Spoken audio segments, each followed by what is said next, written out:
once again.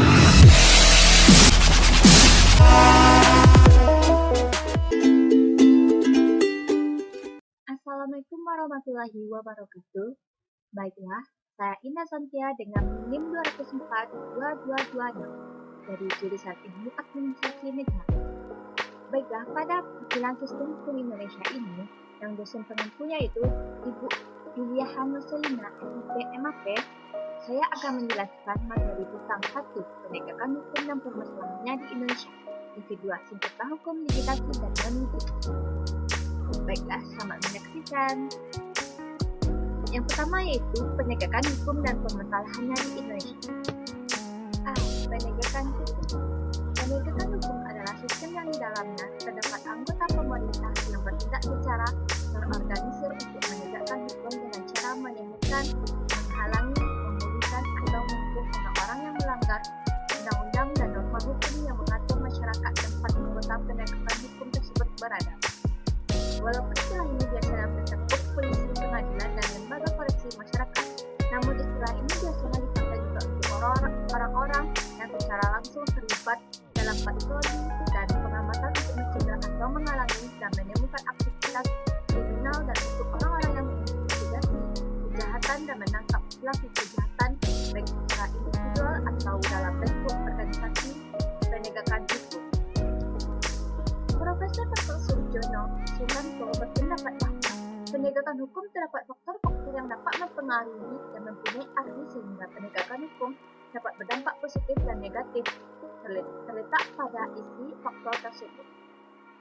Terjadinya gangguan terhadap penegakan hukum terjadi apabila ada ketidakselasian antara nilai, kaidah, dan pola perilaku. Masalah pokok penegakan hukum terletak kepada faktor-faktor yang mempengaruhi. Faktor tersebut adalah: pertama, faktor hukumnya; kedua, faktor penegakan hukum; yang ketiga, faktor sarana atau fasilitas; yang keempat, faktor masyarakat; dan yang terakhir yaitu faktor kebudayaan. B. Permasalahannya di Indonesia. Masalah utama penegakan hukum di negara-negara berkembang khususnya Indonesia bukanlah pada sistem hukum itu sendiri, melainkan pada kualitas manusia yang menjalankan hukum atau penegakan hukum. Dengan demikian, peranan manusia yang menjalankan hukum itu menempati posisi strategis. Masalah transparansi penegakan hukum berkaitan erat dengan akuntabilitas kinerja lembaga penegakan hukum. Undang-Undang Nomor 28 Tahun 1999 tentang Penyelenggaraan Negara yang Bersih dan Bebas dari Korupsi, Kolusi dan Nepotisme telah menetapkan beberapa azas. Azas tersebut mempunyai tujuan yaitu sebagai pedoman bagi para penyelenggara negara untuk dapat mewujudkan penyelenggara yang mampu menjalankan fungsi dan tugas secara sungguh-sungguh dan baiklah, ini gambaran yang tentang penyalahgunaan dengan kasus hukum paling jadi dan juga penegakan dan hukum sebagai penegakan dalam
oleh masyarakat dan negara.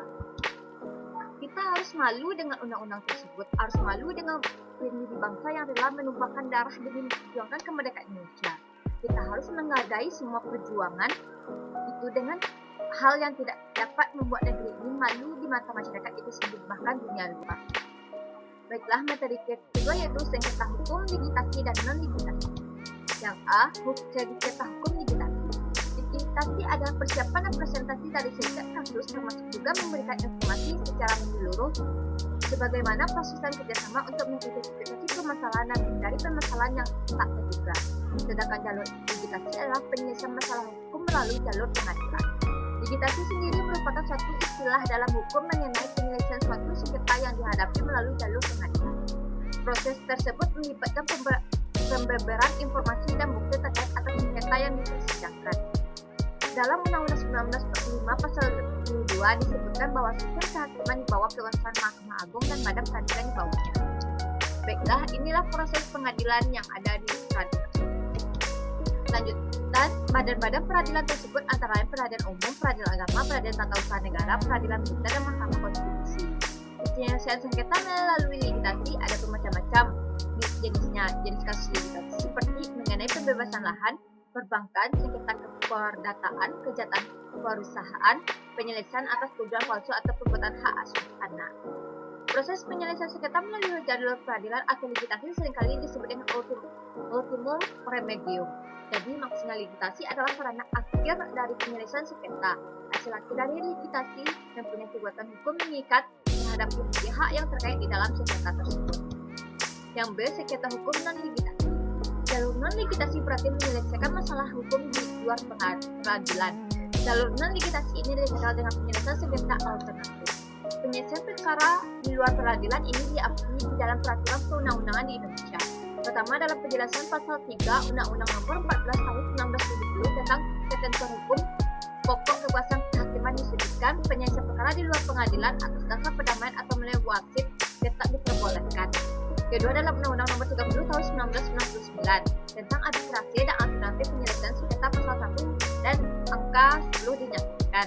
Alternatif penyelesaian perkara adalah lembaga penyelesaian sengketa atau beda pendapat melalui prosedur dan disepakati pihak yakni penyelesaian di luar pengadilan dengan cara yang pertama konsultasi, yaitu merupakan suatu tindakan yang bersifat personal antara suatu pihak dengan pihak lain yang merupakan konsultan yang memberikan pendapat atau saran kepada klien tersebut untuk memenuhi keperluan dan kebutuhan klien.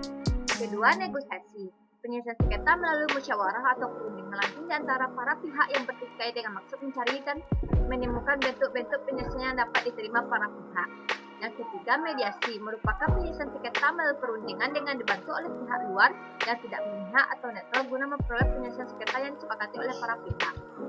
Yang keempat yaitu konsiliasi atau conciliation dalam bahasa Inggris berarti pendamaian penyelesaian sengketa melalui perundingan dengan melibatkan pihak ketiga yang netral untuk membantu pihak yang disepakati para pihak. Yang kelima yaitu pendapat ahli, yaitu upaya menyelesaikan sengketa dengan menunjuk ahli untuk memberikan pendapatnya terhadap masalah yang dipersengketakan untuk mendapat pandang yang objektif. Penyelesaian sengketa di luar pengadilan merupakan upaya tawar-menawar atau kompromi untuk memperoleh jalan keluar yang saling menguntungkan. Kehadiran pihak ketiga yang netral bukan untuk memutuskan sengketa, melainkan para pihak yang mengambil keputusan akhir. Baiklah, ini merupakan contoh gambar yang tentang yang pertama yaitu mediasi, yang sebelah kiri, yang kedua yaitu pendapat ahli, konsiliasi dan konsultasi. Baiklah, inilah daftar pusaka yang saya gunakan untuk pemaparan materi. Kalau ada kata-kata yang salah, mohon dimaafkan. Assalamualaikum warahmatullahi wabarakatuh.